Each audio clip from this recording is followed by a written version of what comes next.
It is very pleasant to be loved. Now, do you Google yourself? I don't want to say. Okay. So, That would be narcissistic. I mean, and you had a crazy blowout from what I read. I guess my invitation lost in the mail. It's fine. But you know how to... You know where I am pretty much every night. It's no big deal. Yeah, you weren't invited. Were any of you invited? Yes, I was there. Oh. But my back went out and I left. Remember, Robert? When my back went out? Whatever you say, Don. But then you have amazing musical taste, I know that, but you had Duran Duran and Steely Dan played at your birthday. I know. It was wildly indulgent, and I'm a little bit... No, You're right. What was I thinking? No. It's the least I can do. the kind of the iconic roles you had, what are the things that people want you to say? Let me think. I don't know, like, sure, we'll take a selfie. Do you like watching yourself as Iron Man on screen? Yeah, more and more every time. You do? There's a scene where it's probably a teenage you. It gets a gasp from the audience that I was there. Everyone's like... Yeah, we find out, you meet Tony, and he's actually doing, he's having some sort of, he's demonstrating a type of technology, but you see him when he was like 20. And then for the rest of the movie, it's me. Mm-hmm. I kept saying, where's that young guy? Yeah, so that was interesting. I think in the follow-up films, I might just have him play me as 24.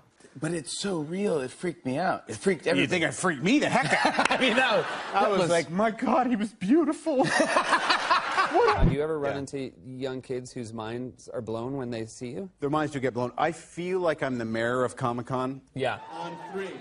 1, 2, 3.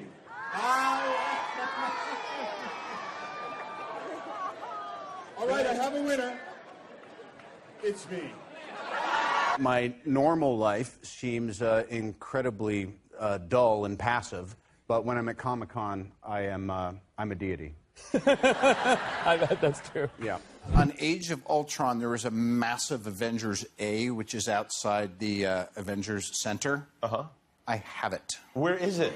I said, why is this in England? Send it back to L.A. I'll put it in my office. They're like, seriously? I said, yeah, I'll wait. And it's there? I have it. You have it, right. But there was one line, you go, and it got a big laugh, you go up to Captain America and you go... You seem a little defensive. Which really made me laugh because his weapon is a shield. Thank you. Well, you know, when you're standing around set for hours, you think of, dumb stuff to say, and then sometimes you say it when they're rolling. Why so defensive, it made me laugh. When we were doing Civil War was when, right at the beginning of that, they were casting, and so they brought in all the finalists for the exam. Yes. As an American, you're okay with a foreigner playing the role of Spider-Man? Not really, no. No. I like this Tom Holland guy. What I had to do, they're like, he's great, isn't he? I was like, yeah, he is. And that was it? 3 words. Nice. Yeah. The first production from Team Downey. Yeah. Yep. And Team Downey is your production company, so it's it seems very like you're in this together. It's just a little ma and pa shop, I love with it. hundreds of millions of dollars on the line. And having another baby. Yeah, another one. So another Team Downey production. Was it harder, the pregnancy harder on you than it was on her? Well, I don't want to say that. That sounds odd. When is this? That one I had much less to do with than the movie. I was only involved for about 7 minutes. I think you had some involvement, though. Right. Yeah. Thank you. Not bad, huh? I have poor impulse control. So I revealed the gender. How did that go when you got home? Well, it's fine. Okay. How is it working with your wife? She's a tyrant. Yeah, okay. Why was she particularly strict with you on this film? She just, I don't know, she didn't want me to mess up a good time for her or something, I don't know. A producer is like trying to work with mercury. They're just trying to, it's like herding cats on psychedelics 24 hours a day. Because us artist types are, well, we're kind of nuts. She said, please don't get all creative and try to rewrite every scene. And she goes, I will knock you out in front of 75 people. Yeah. But she does a good job. She does a great job. She's a fantastic producer. Is it true that even after you'd worked with Robert, was it 2 times, you still didn't recognize him? Well, he's cleaned up. He looks great now. He also said that his favorite movie of mine is Chaplin, even though he hasn't seen it. Yes, if the only thing I'm better at than occasionally acting is convincing people to come do movies with me that they don't know if they should do or not. But I liked your reason. Didn't you say to her, wouldn't you like to be in a film that people see? Yeah. Now, you once said you weren't going to get this part. Is that right?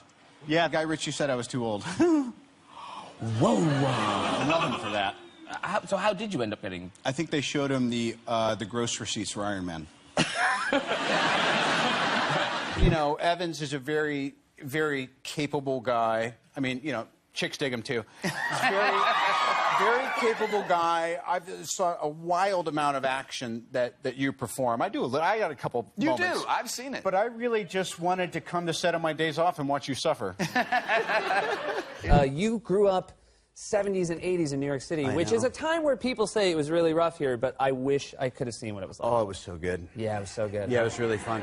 I would go to, like, Rocky Horror Picture Show on the weekends, all, like, dressed up weird, and then we get, like, you know, beat up, and it was so fun.